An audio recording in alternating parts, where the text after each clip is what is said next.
আপনি কি জানেন তিরুপতির মাথায় যে চুল রয়েছে সেটা আসল? আপনি কি জানেন তিরুপতি বালাজির বিগ্রহ একেবারে সেন্টারে রয়েছে মনে হলেও আসলে কিন্তু সেটা সেন্টারে নেই। বন্ধুরা, ভগবান তিরুপতি বালাজি মন্দির নিয়ে কত না অজানা অলৌকিক গল্প কথা ছড়িয়ে রয়েছে গোটা দেশে, যার অধিকাংশটাই সত্যি। আপনি মনে মনে যা চাইবেন তিরুপতি বালাজির কাছে সেই মনস্কামনা আপনার পূর্ণ হবেই। প্রথমেই বলি যে তিরুপতি বালাজির মন্দিরে পুজো দেবার নানা উপকরণ আসলে নিয়ে আসা হয় একটা গ্রাম থেকে। কি কি উপকরণ? ফুল, মাখন, দুধ, গাছের পাতা, মানে পুজোর সকল দ্রব্যাদি আসে একটি গ্রাম থেকে, যার দূরত্ব মন্দির থেকে 22 কিলোমিটার। কিন্তু অদ্ভুত ব্যাপার কি জানেন? এই গ্রামে কোনো বাইরের লোক প্রবেশ করতে পারেন না।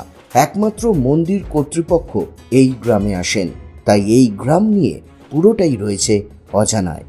দ্বিতীয় চমকপ্রদ তথ্য হলো, আপনি মন্দির গর্ভে প্রবেশ করে ভগবান বালাজিকে দেখতে পাবেন একেবারে সেন্টারে। তবে যা দেখছেন সেটা কিন্তু একেবারেই সত্যি নয়। আপনাদের জানিয়ে রাখি, ভগবানের বিগ্রহ রয়েছে একেবারে ডান দিকে, তবে ভক্তগণ দেখবেন বিগ্রহ রয়েছে একেবারে মধ্যিখানে।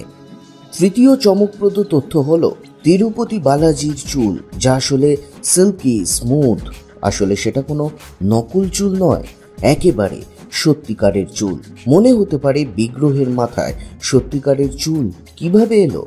বলা হয় ভগবান বালাজি অদ্ভুত এক অভিজ্ঞতার মুখোমুখি হয়েছিলেন এবং একটি দুর্ঘটনার কারণে তার মাথার সব চুল ঝরে পড়ে।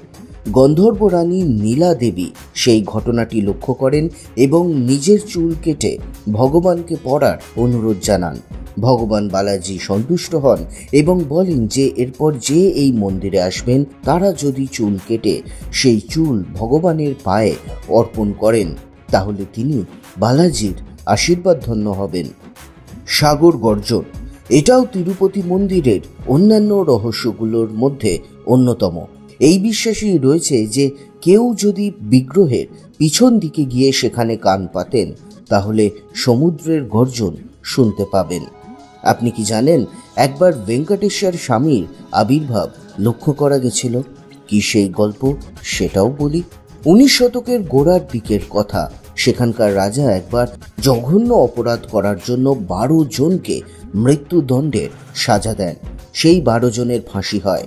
তারা মারা গেলে নাকি তাদের বডিগুলো ঝুলিয়ে রাখা হয়েছিল ওই বালাজি মন্দিরের গাত্রে কোথাও একটা।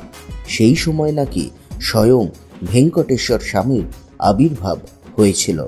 এছাড়াও তিরুপতি বালাজি নিয়ে নানা রহস্য কথা ছড়িয়ে রয়েছে, সবটাই এক ভিডিওয়ে বলা সম্ভব নয়। তাই আজ এটুকুই। বলুন জয় বালাজির জয়। আজকের ভিডিও ভালো লাগলে লাইক করুন, শেয়ার করুন, আর নতুন হলে প্লিজ পাশে দাঁড়ান, সাবস্ক্রাইব করুন হিন্দু কথা। আসি পরের ভিডিও নিয়ে খুব তাড়াতাড়ি। ধন্যবাদ।